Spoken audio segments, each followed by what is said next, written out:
जय हिंद मेरे विद्यार्थियों, मैं नीलम चौधरी आपका आपके YouTube परिवार सत्य अकेडमी ढिकोली पर स्वागत करती हूं, अभिनंदन करती हूं।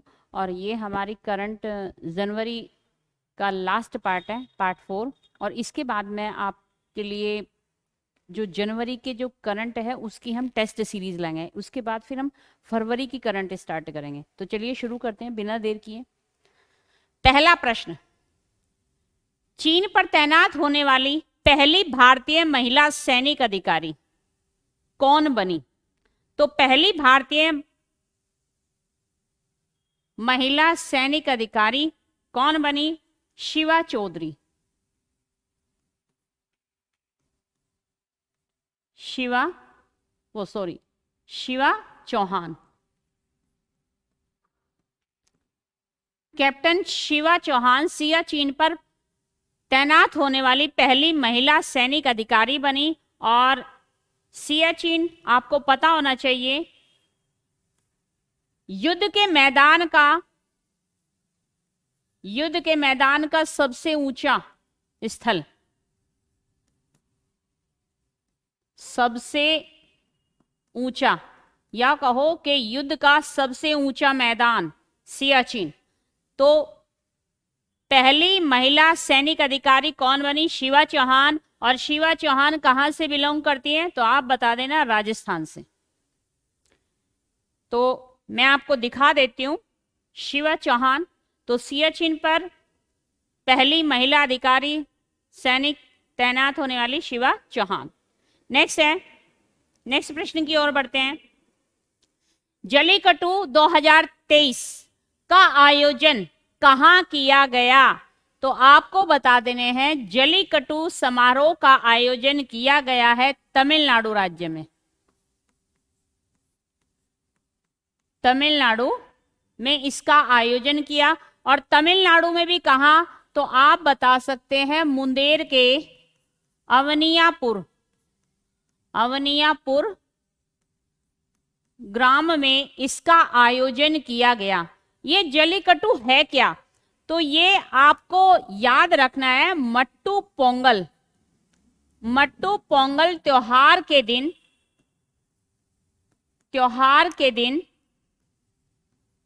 दिन एक खेल का आयोजन किया जाता है जिसे कहते हैं आप जलीकट्टू। तो खेल का आयोजन किया जाता है कब? तो अब किया गया था ये 15 जनवरी को। और ये 3 दिन तक ये कार्यक्रम चलता है। तो 15 से 17 जनवरी तक ये कार्यक्रम चला। इस जलीकट्टू खेल में होता क्या है? तो आपको मैं ये दिखा देती हूं कि जलीकट्टू खेल में क्या होता है। इंसानों द्वारा बैल को नियंत्रित किया जाता है। तो ये खेल है और ये तमिलनाडु में इसका आयोजन किया गया, आपको याद रखना है। ठीक है, अपने नेक्स्ट प्रश्न की ओर बढ़ते हैं। नेक्स्ट प्रश्न है सियांग जल विद्युत परियोजना। तो सियांग जल विद्युत परियोजना, तो आपको मैं बता दूं ये एक पनबिजली परियोजना है। पनबिजली परियोजना किस राज्य में बनाई गई? तो आप कहोगे अरुणाचल प्रदेश में।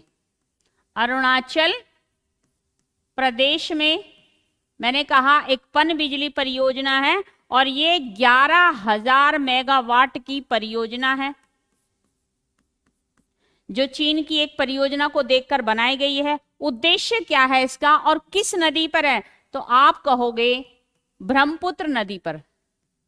ब्रह्मपुत्र नदी पर इसको बनाया गया है और उद्देश्य है ब्रह्मपुत्र नदी में पानी के बहाव को नियंत्रित करना, अर्थात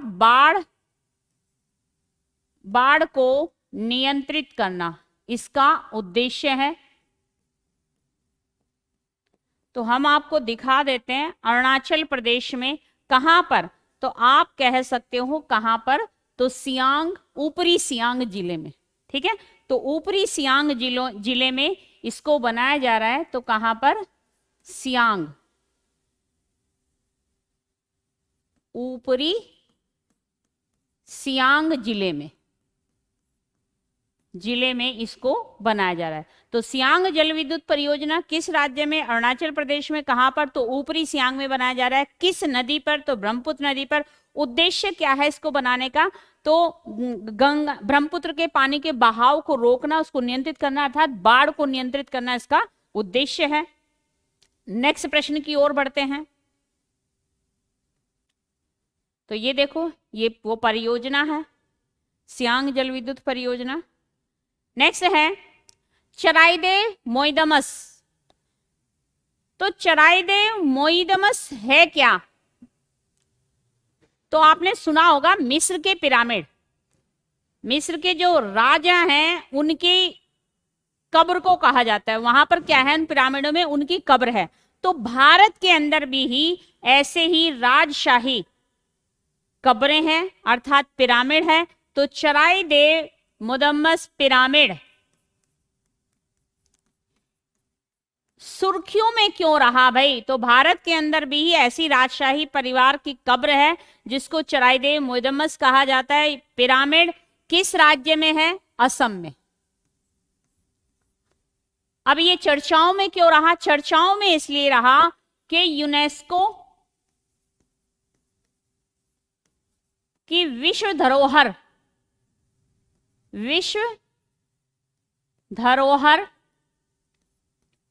स्थल में भारत का 2023 का भारत का एकमात्र नामांकन। ठीक है, तो विश्व धरोहर स्थल में इसको शामिल किया गया है। तो चराइदे मोदम्मस इसलिए सुर्खियों में रहा। तो ये वहां पर कहां पर है भाई? असम में। हम आपको दिखा देते हैं, ये रहा।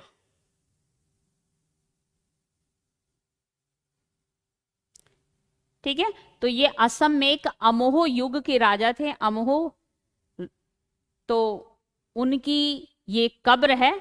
तो ये विश्व धरोहर सूची में इसको 2023 में नामित किया गया। नेक्स्ट प्रश्न की ओर बढ़ते हैं अपने। Miss universe 2022। तो मिस यूनिवर्स 2022 कौन बनी है? तो आप बताओगे आर्बोनी ग्रेबियल। आर्बोनी ग्रेबियल मिस यूनिवर्स 2022 बनी है, अमेरिका की है। ठीक है, और सॉरी, आर्बोनी ग्रेबियल। तो याद रखना है भाई, आर्बोनी ग्रेबियल मिस यूनिवर्स 2022 चुनी गई है। संस्करण कौन था? तो आप बता सकते हो कि इसका 71वां संस्करण था। आयोजन स्थल कहां पर इसका आयोजन किया गया था? तो आपको बता देना है कि भाई लुइसियाना में, अमेरिका लुइसियाना में इसका आयोजन किया गया। और अन्य जानकारी में आपको ये मैं बता दूं कि 2021 की मिस यूनिवर्स कौन रही?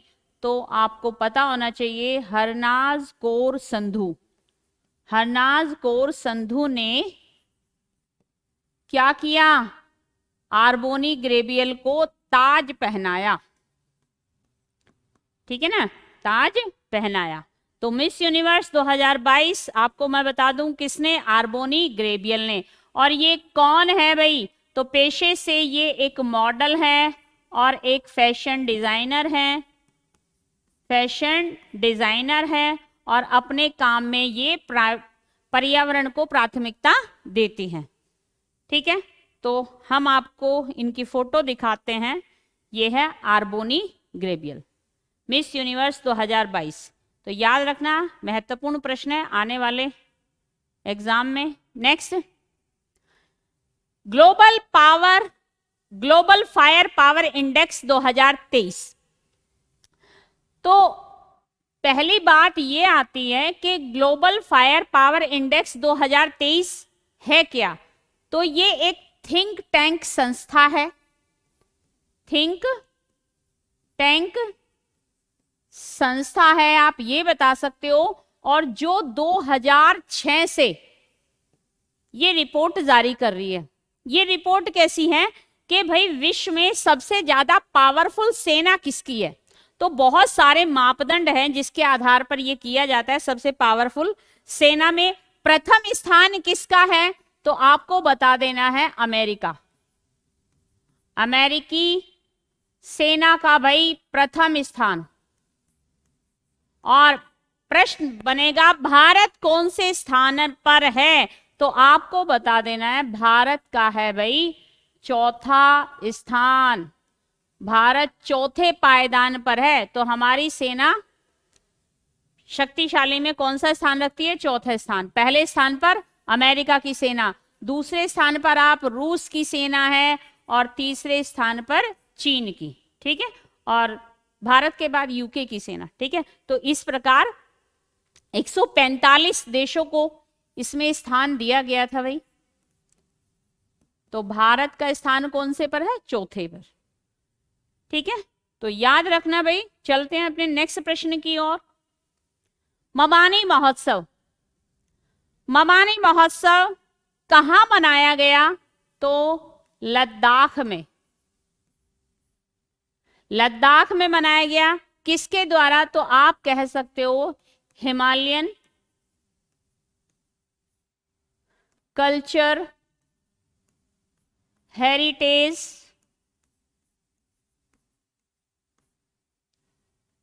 फाउंडेशन प्लस लद्दाख पर्यटन विभाग ने।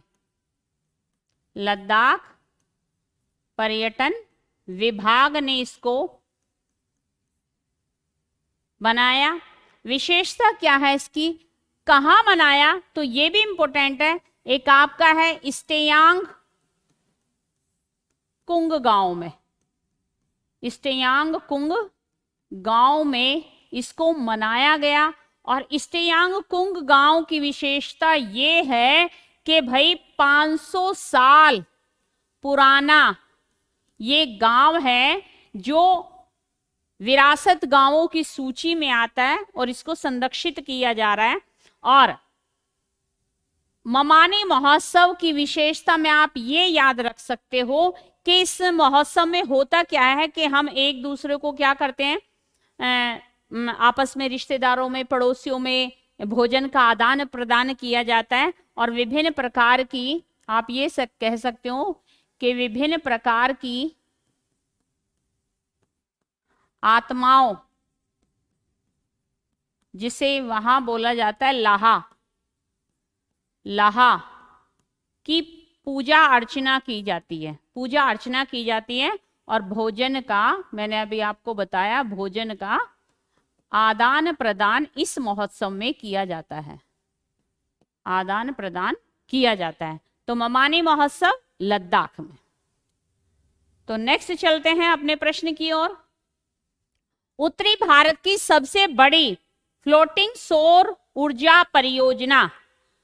तो भाई उत्तर भारत की सबसे बड़ी फ्लोटिंग मतलब तैरती ही सौर ऊर्जा परियोजना तो किस राज्य में, तो ये है आपकी चंडीगढ़ में।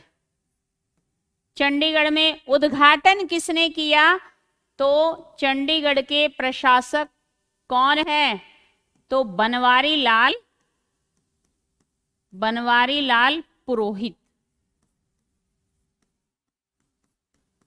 बनवारी लाल पुरोहित जी ने इसका उद्घाटन किया। हम आपको बताते हैं, ये देखो इसका उद्घाटन, ये है आपके बनवारी लाल प्रशासक चंडीगढ़ के। और ये देखो भाई, ये है वो तैरता हुआ, जिसे आप कह सकते हो कि भाई तैरती ही सौर परियोजना, उत्तर भारत की तैरती हुई सौर परियोजना कहां पर है, चंडीगढ़ में। तो देखो भाई किस झील के अंदर है, ये भी महत्वपूर्ण प्रश्न बनेगा। और देखो ये तैरती हुई, नीचे मछली, ऊपर बिजली उत्पन्न की जाएगी, तो बड़ा अच्छा ही है। तो चलते हैं अपने प्रश्न की ओर। देखो तो चंडीगढ़ में प्रश्न ये भी बन जाता है, किस झील में, धनास झील में उद्घाटन किसने किया, तो प्रशासक बनवारी लाल पुरोहित ने इसका उद्घाटन किया है। उद्देश्य क्या है इसका, तो उद्देश्य यही है पर्यावरण को सुरक्षित रखना और प्रति वर्ष क्या किया जाएगा, तो आपको याद रखना है 35 लाख यूनिट सौर ऊर्जा उत्पन्न की जाएगी। ये इसका उद्देश्य है। ठीक है, तो भाई ये है उत्तर भारत की तैरता सौर प्लांट। कहां पर है? चंडीगढ़ में। और अगर मैं, ये उत्तर भारत का है, अगर मैं बात करूं पूरे भारत की, पूरे भारत का सबसे बड़ा तैरता सौर प्लांट कहां है? पूरे भारत का तैरता सबसे बड़ा सौर प्लांट,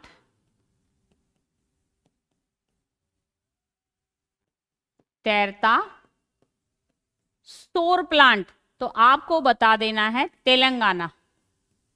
तेलंगाना में है भाई रामागुड़म। ठीक है, आप इसको भी याद रख सकते हैं।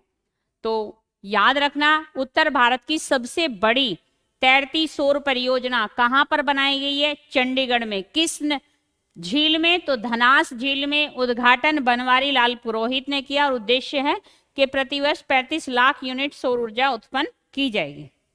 ठीक है भाई, तो आप देख सकते हो ये। नेक्स्ट प्रश्न की ओर चलते हैं। विश्व आर्थिक मंच की वार्षिक बैठक 2023। तो विश्व आर्थिक मंच आयोजन स्थल कहां है? तो आपको बता देना है दावोस में। और दावोस कहां है? स्विट्जरलैंड में। स्विट्जरलैंड में। विषय क्या है? तो विषय आपको बता देना है कि विश्व में सहयोग को बढ़ावा देना। सहयोग को बढ़ावा देना। तो देशों के सामने बहुत सी चुनौतियां हैं जिनका वो अकेले सामना नहीं कर सकते, तो एकजुट होकर उन परिस्थितियों का सामना किया जाएगा। विश्व आर्थिक वार्षिक बैठक 2023, आयोजन दावोस में, स्विट्जरलैंड में। और उद्देश्य क्या है इसका? तो उद्देश्य यही है कि भाई सहयोग की भावना का विकास करना, सहयोग की भावना को बढ़ाना, इसका उद्देश्य है। थीम क्या है? तो मोस्ट इंपोर्टेंट बन जाता है कि भाई इसकी थीम क्या है। तो आपको थीम बता देनी है सतत विकास, साझा समृद्धि के लिए सहयोग। ये इसकी थीम रही है। तो इस बैठक में आपको ये याद रखना है, इस बैठक में भारत के बड़े बड़े दिग्गज जो व्यापारी हैं, उद्यमी हैं, इन्होंने भाग लिया। और स्मृति ईरानी और आपके मनसुख मांडविया, तो ये सब इन्होंने भाग लिया था। ठीक है भाई, दावोस में इसकी बैठक हुई थी। तो बर्फीली वादियों में इसकी बैठक हुई, स्विट्जरलैंड में।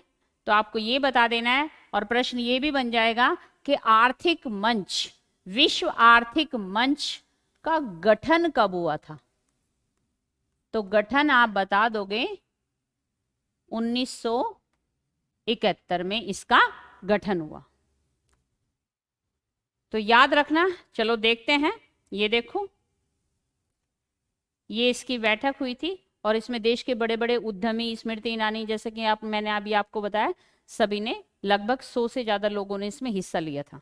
ठीक है, और ये माना जाता है कि 130 देशों के लगभग 2700 प्रतिनिधियों ने इसमें भाग लिया था भाई।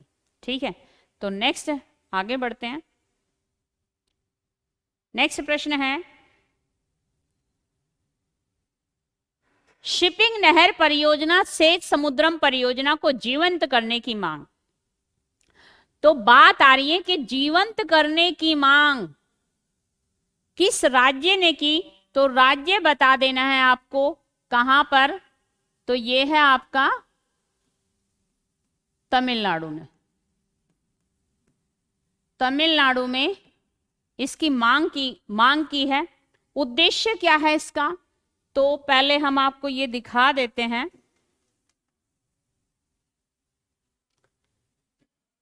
सेत शिपिंग नहर परियोजना है क्या, तो यहां पर ये आप देख सकते हो भारत और ये श्रीलंका और ये आप देख रहे हो मन्नार की खाड़ी और ये है पाक जलडमरू, और यहां पर एक नहर बनाई जाएगी आपकी जो 83 किलोमीटर लंबी और लगभग 12 मीटर गहरी और 300 मीटर जो चौड़ी होगी।